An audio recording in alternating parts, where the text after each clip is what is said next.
Faith is something very, very personal. Besides the one you have with yourself, your relationship with Christ is the most important one you'll have. And I got that message through isolation. I got that message through crisis. I got that message in my alone time. And that's what I want to talk about today. Your most important relationship, the one with Christ.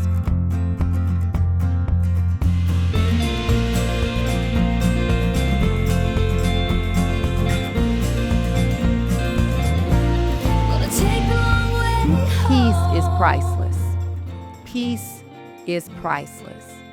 It is something that I have worked on a lot over these past couple of years, because before that, I was so focused on being the person everybody else wanted me to be. As I wanted to become the person that I was happy with, that I was satisfied with, then I had to isolate myself. And if I wasn't willing to isolate myself, God isolated me from those people and those things that were keeping me from the value of what I needed to be. I was devaluing myself through my activities, through the people I hung around, the people I talked to, the things that I digested, whether that be food, whether that be literature, whether that was videos that I was scrolling through. It was a lot of bad stuff getting in here. And I had to put up some walls and put up some boundaries and put up some barriers. And I felt like I didn't want to do that to my friends. I didn't want to do that to my family. I didn't want to do that to myself. But what I've come to realize is boundaries are necessary. And that time alone is necessary. That isolation was necessary for me to get the message that, hey, you could have a much better relationship with Christ, and therefore you could have a much better life overall.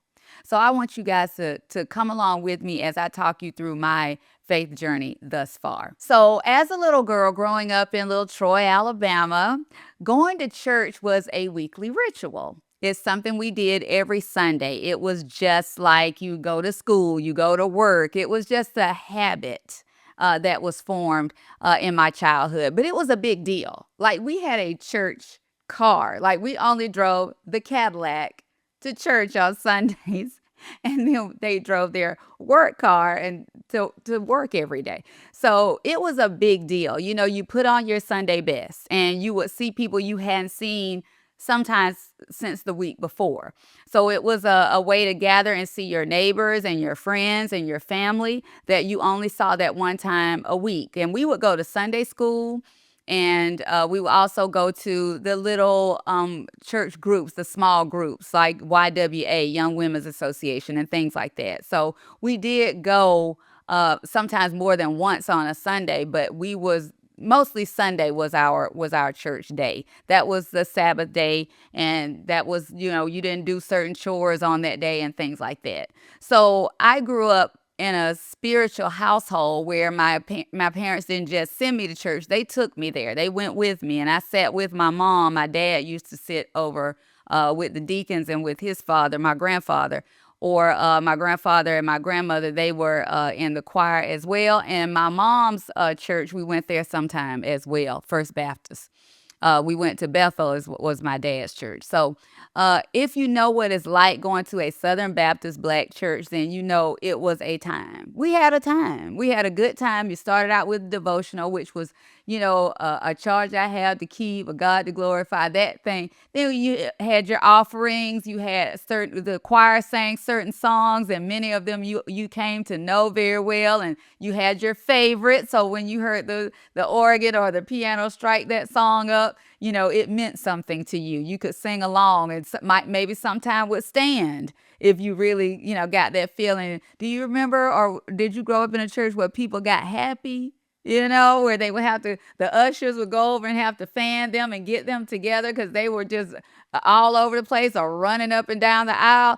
I always wanted to get happy when I was little, because it's like I wanted to feel the spirit like that. Of course, I never did when I was young, but we just figured that was a rite of passage. As you got older, you got to feel God like that. We weren't ready for that. We hadn't been prepared to feel God that deeply.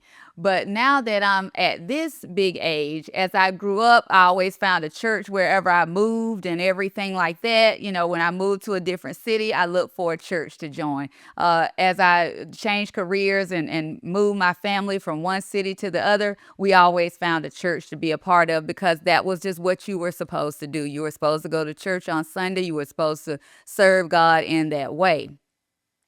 So I kind of fell off from that over the past decade or so. After I got divorced, it's kind of like he had custody of the church. I let him have the church since he was the one who found that church, and the kids would still go to church with him. I felt a little uncomfortable going there after that. So when I got called to speak, I would go to a church. If I was invited by a friend, I would go, and sometimes I would just go on the holidays, on the big Christian holidays, Christmas and Easter, things like that. And I was getting a good word, a good message, good music. It was all good at these churches. I enjoyed myself. In fact, I would do posts about it and take pictures there and tell people about it, but I never would go back.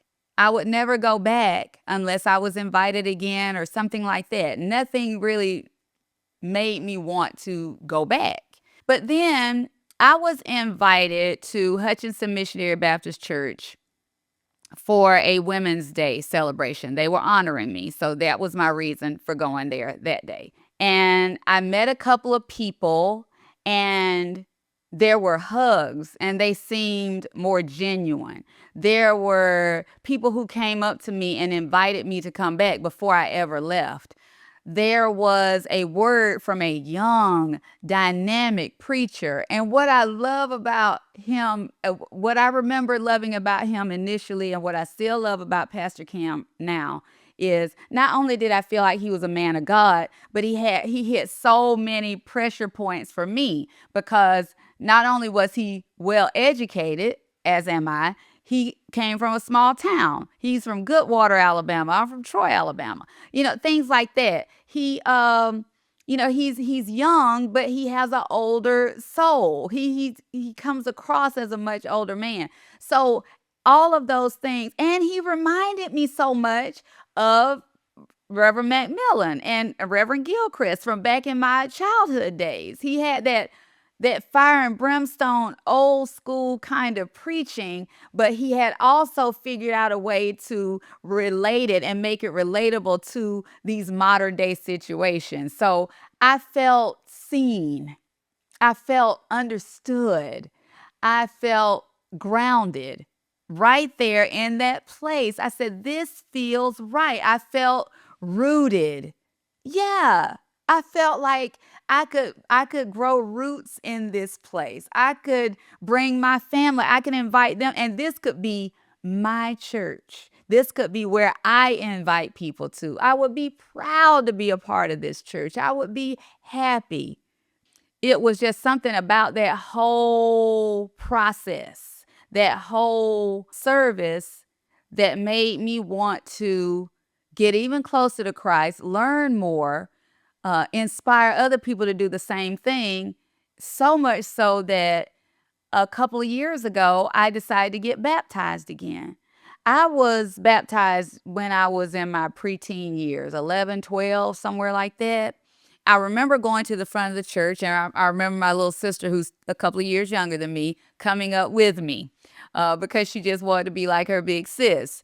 But I wanted to go because I just wanted to join the church. And I went up there. I remember Reverend L.C. McMillan extending the right hand of fellowship and asking me if I wanted to be baptized, if I believed that Christ died for us, and all of these things. I remember all of that part. Could not remember the actual baptism, dipping me in the water. It's a vague memory of when I was, 11 or 12.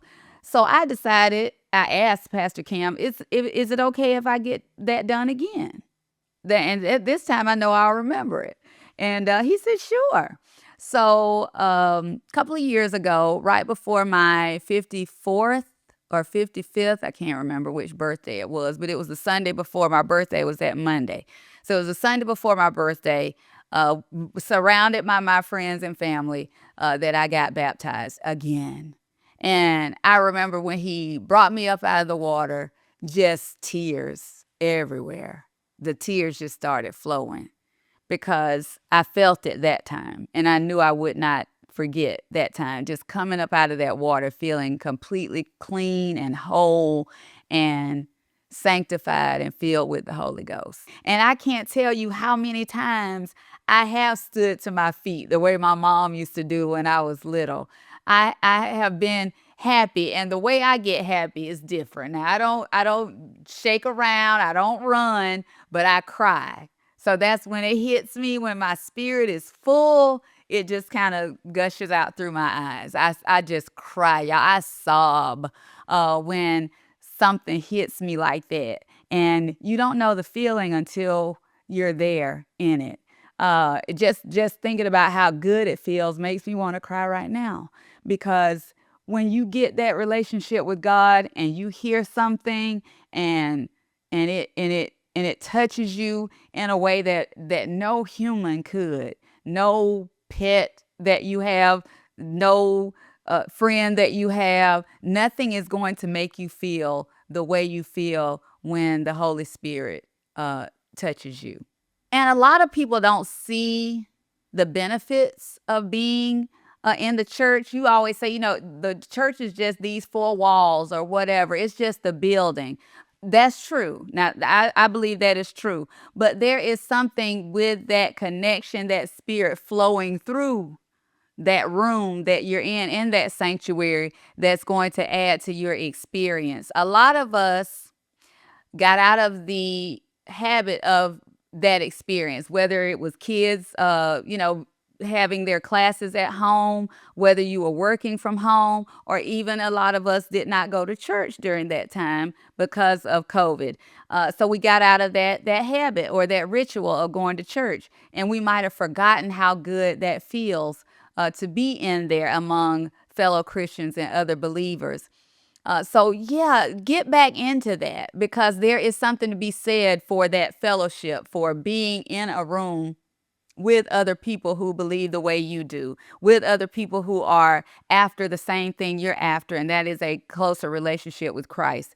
And that is something to be said for what you can bring to that. I mean, just like the person sitting next to you, or the person sitting behind you, or the choir member that is up there singing, or the pastor, or whatever, the usher, or the greeter that greets you when you walk in, that makes a total difference than if you're sitting at home watching it on your laptop. It's about that connection. There is a connection to be made there. And it's just like the connection I want us to have here, that spiritual connection.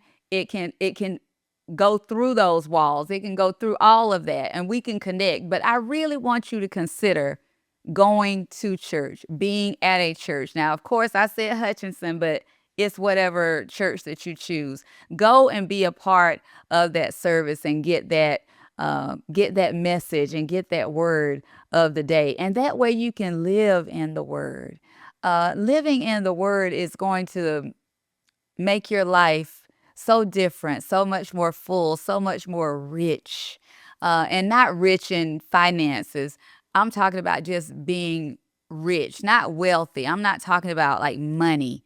I'm just talking about I feel so rich now. I feel like I have everything that I need, and what I don't have, God is going to provide it. And for those of you who feel alone, you're looking for a church home, you're looking for a closer relationship with Christ, remember, you are not alone. You are his child. You're a child of God. And there is a feeling that comes along with that I need you to know is paramount. There is nothing better. There is no greater feeling than knowing who you are and whose you are.